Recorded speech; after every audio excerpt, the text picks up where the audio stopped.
semuanya, selamat datang di podcast kami yang pastinya seru dan bermanfaat untuk teman-teman semua.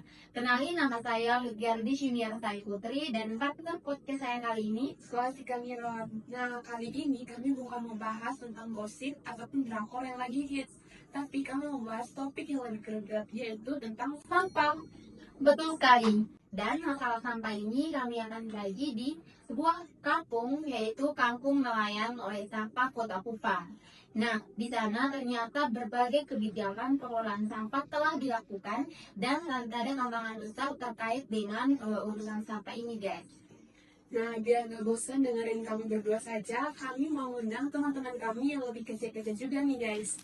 Oke, baik teman-teman semuanya, silakan perkenalkan namanya masing-masing. Baik, perkenalkan nama saya Tian dan ini Saya Elizabeth Gerian, saya Maria Mila Kaya, saya Jeri Gaspar, saya Aurelia Oli, dan saya Jihan. Jadi bakal ada 8 podcaster di episode kali ini. Oke, baik. Jadi, kenapa teman-teman tertarik untuk menulis masalah sampah di Kampung Nelayan Sampah? Jadi kita tertarik buat mengambil masalah sampah ini karena yang kita tahu masalah sampah ini cukup kompleks dan basic. Ada penanganannya rendah ya. Terus kota-kota juga menghasilkan ratusan ton sampah per hari. Wah, menarik sekali ya. Jadi, apa fokus utama dari permasalahan ini? Nah, teman-teman, berbicara tentang sampah, definisinya simpel saja. Nah, sampah sendiri merupakan sesuatu yang sudah tidak dipakai, tidak disukai, dan harus dibuang. Nah, di sampah sendiri, masalah ini semakin rumit karena penduduk bertambah, kemudian aktivitas perikanan tinggi. Tapi infrastruktur pengelolaan sampahnya bisa dibilang belum memadai di daerah tersebut. Betul sekali, dari data yang kita ambil lebih dari 80% sampah di wisata tidak terangkut. Jadi bisa dibayangkan, sebagian besar sampah akhirnya dibakar atau dinumpuk begitu saja. Jadi itu akan membuat lingkungan tidak sehat dan kurang nyaman. Waduh, kayaknya bisa jadi gunung sampah ya kalau sampahnya sebanyak itu. Kira-kira begitu, Pak. Nah, kalau kita lihat langsung di lapangan, sebenarnya apa yang terjadi di Kampung Nelayan oleh sampah? baik, jadi permasalahan diawali dari sebelum tahun 2010 yang dimana mobil bak pengangkut sampah ini masih beroperasi dengan baik. Namun sesudah tahun 2010 sampai sekarang, mobil bak pengangkut sampah ini sudah tidak masuk lagi di Kampung Nelayan Sampah.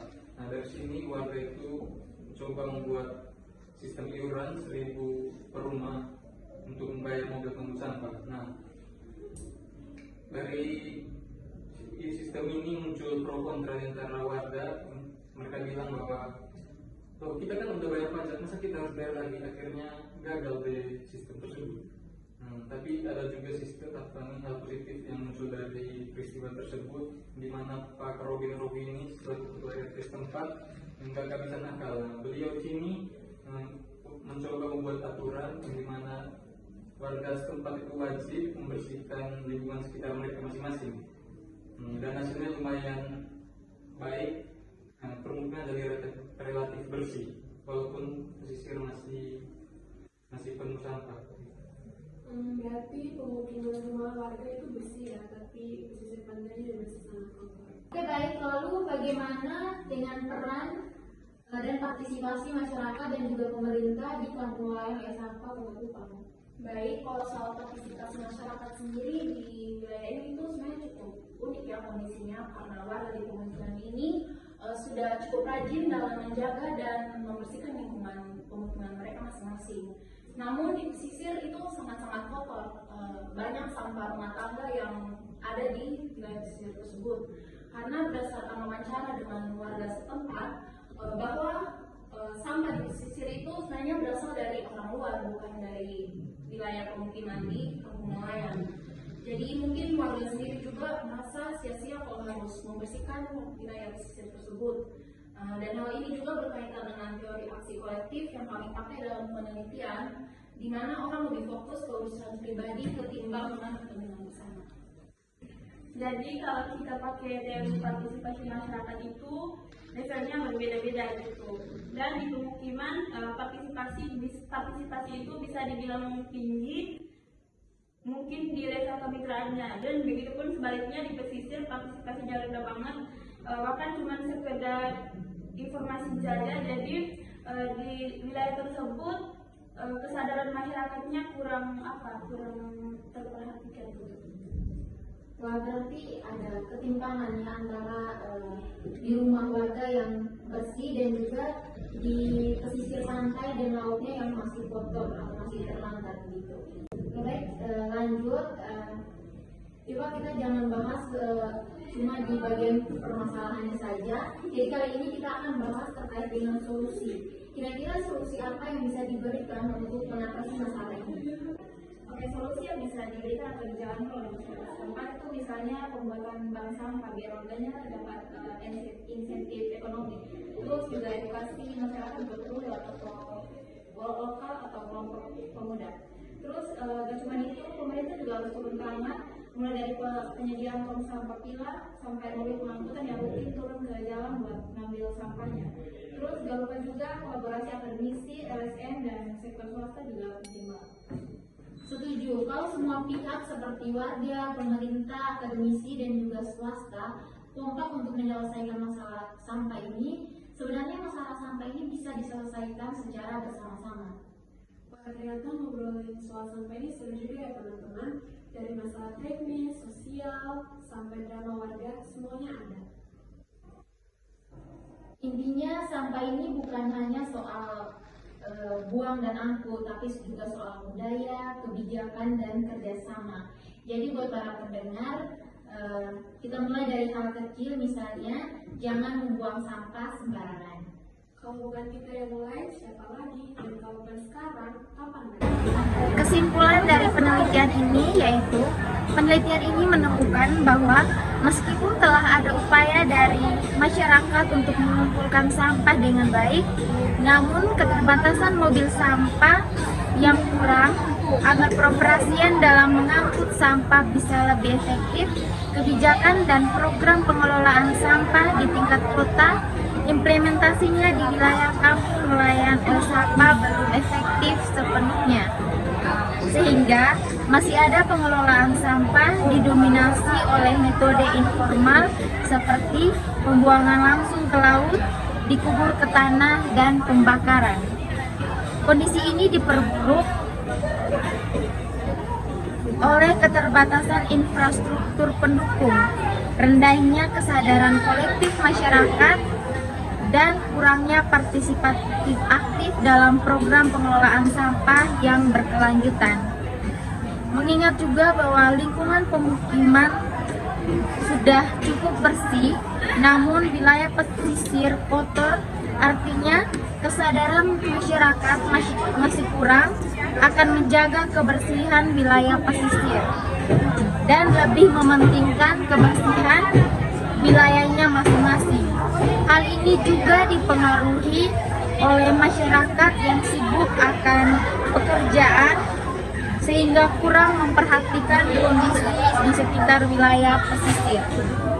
Oleh karena itu, tantangan pengelolaan sampah di wilayah ini tidak hanya bersifat teknis, melainkan juga melibatkan aspek sosial, ekonomi, budaya yang lebih mendalam. Berikutnya, saran yang pertama, penguatan kebijakan dan infrastruktur. Pemerintah Kota Kupang perlu memperkuat implementasi kebijakan dengan menyediakan infrastruktur yang memadai seperti tempat sampah yang mudah diakses, mobil pengangkut sampah, dan pengangkut sampah yang teratur di seluruh wilayah kampung. Yang kedua, peningkatan kesadaran dan edukasi komunitas, yaitu dengan melaksanakan program edukasi yang berkelanjutan dan berbasis komunitas untuk meningkatkan pemahaman masyarakat tentang bahaya sampah bagi lingkungan pesisir dan kesehatan. Program ini dapat melibatkan tokoh adat, kelompok pemuda, dan ibu-ibu PKK. Yang ketiga, pengembangan model seperti bank sampah lokal, yaitu dengan mendorong pembentukan dan pengelolaan bank sampah yang dikelola oleh masyarakat sendiri. Model ini dapat memberikan insentif ekonomi bagi warga untuk memilah dan mengumpulkan sampah sehingga mengubah sampah menjadi sumber pendapatan. Yang keempat, kolaborasi multi stakeholder, yaitu dengan mendorong kolaborasi aktif antara pemerintah daerah, akademisi, sektor swasta, dan organisasi non-pemerintah atau LSM untuk merancang dan melaksanakan program pengelolaan sampah yang lebih inovatif dan berkelanjutan, serta disesuaikan dengan karakteristik unik masyarakat Kampung Nelayan Sampah Kota Kupang. Jaga lingkungan, jaga masa depan. Sekian podcast dari kami. See you.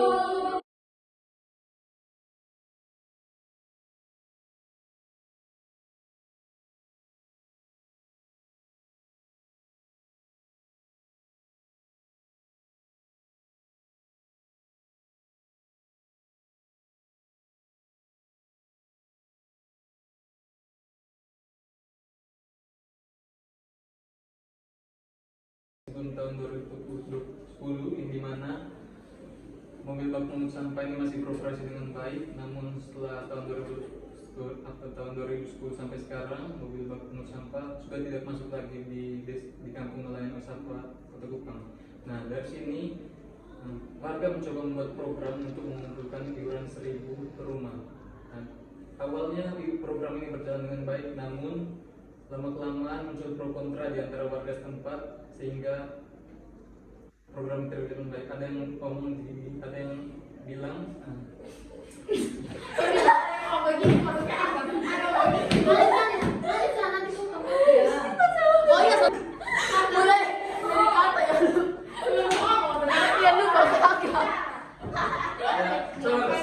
Nah, dari awal, dari lubung awal. Ada penolak. Dari awal. Sampah Kota Kupang. Nah, dari sini warga mencoba untuk membuat program. Nah, programnya itu akan mengumpulkan iuran 1.000 per rumah. Nah, dari iuran ini banyak pro kontra dari warga setempat yang ngomong bahwa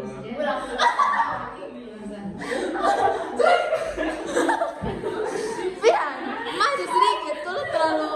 Itu kira-kira begitu, Kak. Nah, kalau dilihat di lapangan di sebuah kampung, yaitu Kampung Nelayan Oleh Sampah Kota Kupang. Nah, di sana ternyata berbagai kebijakan pengelolaan sampah telah dilakukan dan ada tantangan. Iya. Jangan please. Ini masing-masing satu skrip atau? Ya. Sama dong.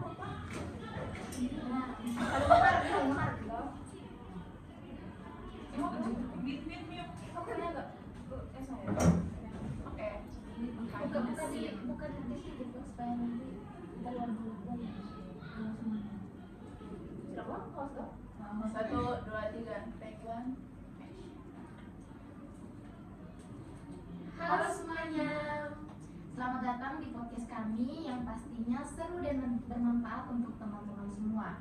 Kenalin, nama saya Lutgardis Yuniasa Putri dan partner podcast saya kali ini Saya Skolastika Nirawan. Nah, kali ini kita bukan membahas gosip ataupun drakor yang ada hits, tapi kita membahas topik yaitu sampah. betul sekali, dan pembahasan kita kali ini berasal dari sebuah kampung, yaitu Kampung Nelayan Oleh Sampah Kota Kupang. Nah, di sana ternyata banyak pengelolaan sampah dan juga tantangan besar yang dihadapi masyarakat soal urusan sampah ini, guys.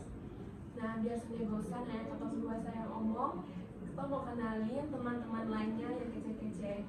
Hari ini dia teman-teman. Hai semuanya, perkenalkan nama saya Marcelino Zulfikrian Sulau dengan NIM 240301039.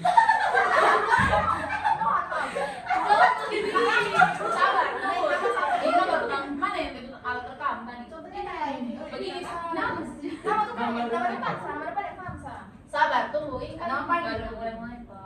Nah, di mau alat rekam itu pegang sama pas siapa mau omong pegang Betul. supaya di suara masuk. Ulang ya, coba.